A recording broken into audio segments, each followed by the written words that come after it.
Hello my dear students, I am Purnima Angadi, lecturer at Department of Commerce, CLE Societies Degree College, Chikkodi. So, for you people, you are in the 5th semester now, I will be handling the subject Computer Application 4. So, for your BCom 5th semester, my subject is Computer Application 4. So, before going to start a particular chapter, I would like to share the syllabus for you people, okay. So, we will be having 5 units. So, the first chapter will be e-commerce.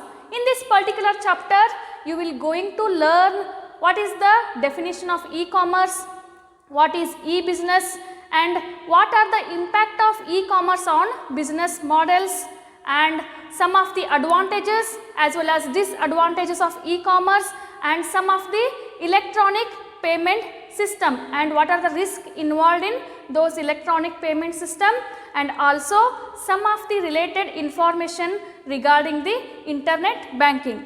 Okay, moving to the second chapter, that is concept of computer network. In this particular chapter, we would like to introduce relating to the what is computer network, its definition, and what are the different types or categories of computer network, and also we will learn here the different network topologies and what is internet, what is intranet, and what is extranet, and also the 7 layer of OSI reference model.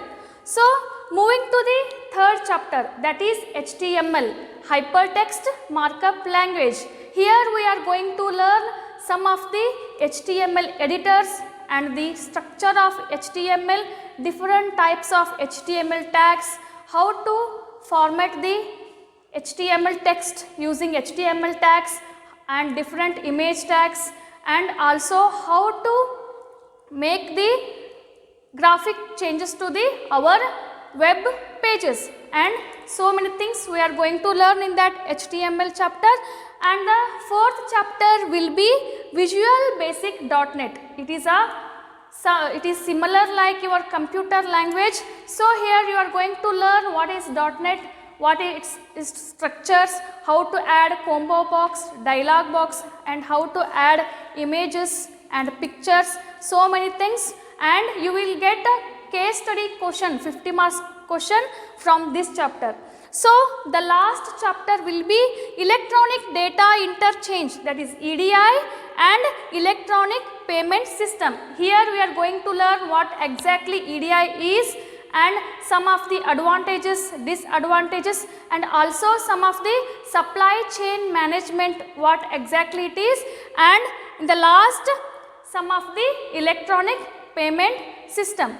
And regarding to your question paper, we will be having 80 marks for your external as well as 24 marks for your internals, and you will get a case study question from the 4th chapter. I hope you understood these things, and from next class we will start with our chapters. Thank you.